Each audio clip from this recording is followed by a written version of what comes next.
Jojai TV, Jojai TV, Jojai TV, Jojai TV, Jojai TV, Jojai TV.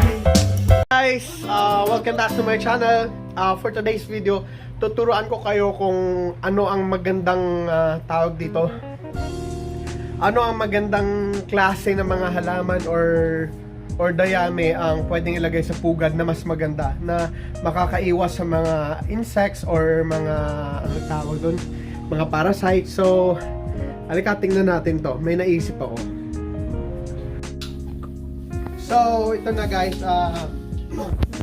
Ito na, kahapon bumili tayo ng tanglad para ilalagay natin sa mga pugad. Kasi ang tanglad, mabango to at nakakaiwas sa mga insekto na pumupunta sa pugad tulad ng mga tapaw or ano bang tawag doon sa inyo. Okay, paano natin?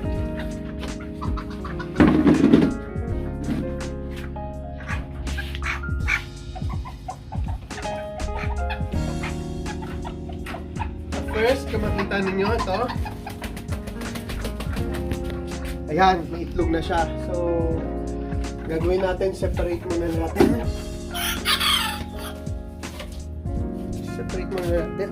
Although maganda naman to kasi itong ano, yung rice hull, pag inano kasi yan ng mga manok is maraming insekto nandiyan. Lalong-lalo na mga parasite. So, medyo makati yun sa katawan ng manok. So, lagyan na lang natin ng ano siguro. Ito, tanglad. So, hindi mo na kailangan hindi mo na kailangan ng mga dayami o bibili ka pa sa online ng mga para sa pugad. Ito, pwede na to.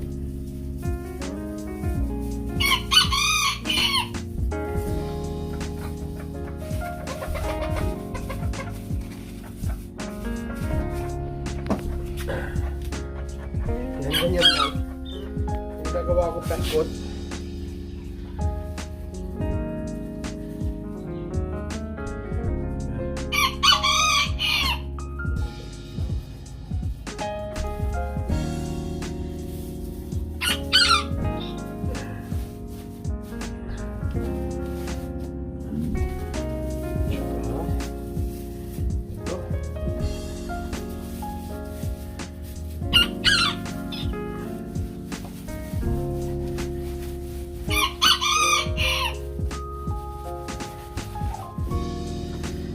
Gaganda pa ito guys pag naglimlim na yung manok.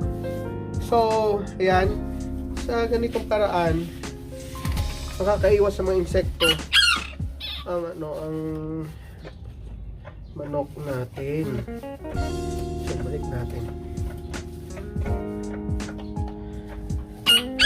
Mas maganda to kaysa dayami ng mga palay. At pag natuyo na rin, maganda rin to pag natuyo sa araw. So, diba kung makita ninyo, yan, pugad na siya. So, next na naman tayo. Ayun na isa.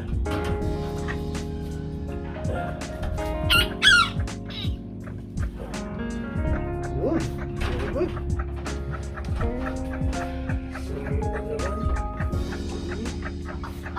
So, ito.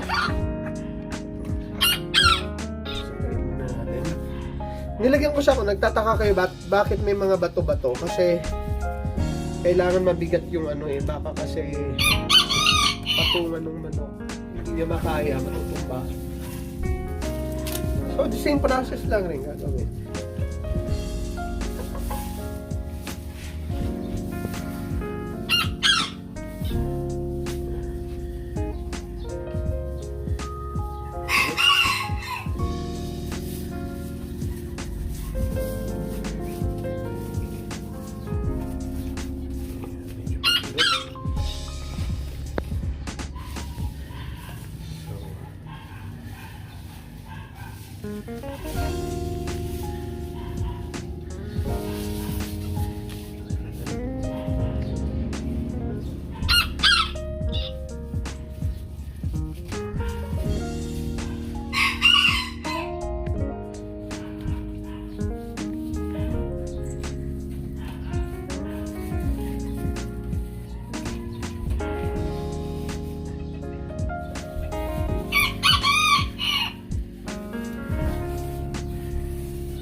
Sige dyan, alis. Halik kayo guys, may isa pang pugad dito. Maraming itlog. Piniperate na namin yung itlog kasi tinutuka ng nung lalaki ang itlog kaya nababasag. So, lagyan natin ng ay, itlog! Ano nakita to? Itlog. Ayan. Isang itlog. Ito yung sinasabi ko. Siniseparate namin yung itlog. Pero kailangan punasan to kasi nakakabugok ang sabi ng manok. Okay?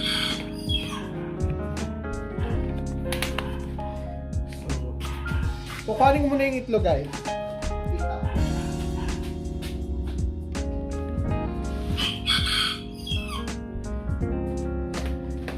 So ito guys,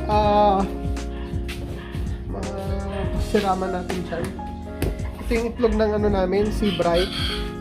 Naipon ko, bali actually pang-anim na sana to pero kinain niya yung isa kaya nabasag, so sineperate ko muna.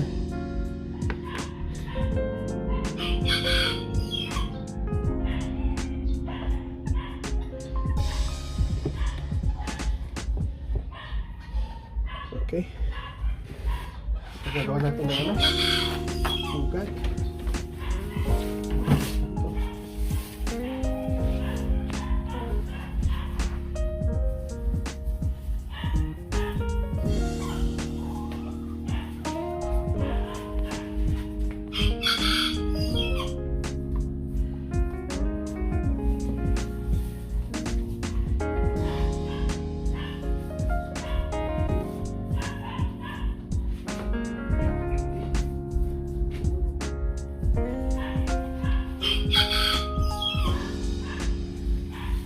Galing ng Sea Bright eh. Ito siya lumutapok para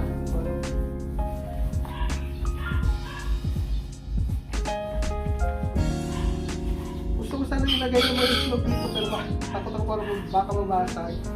Saka na pag mag-imlim na babalik yung itlog niya pag nag-imlim na siya. Yan. So, yan. Makita nyo. So, ayun guys, ganun lang kasi simple. Kasi sa probinsya namin, ang ginagamit talaga namin na nilalagay sa pugad, yung alagaw. Yung alagaw guys, ito, kung makita nyo itong alagaw, ayan ang alagaw.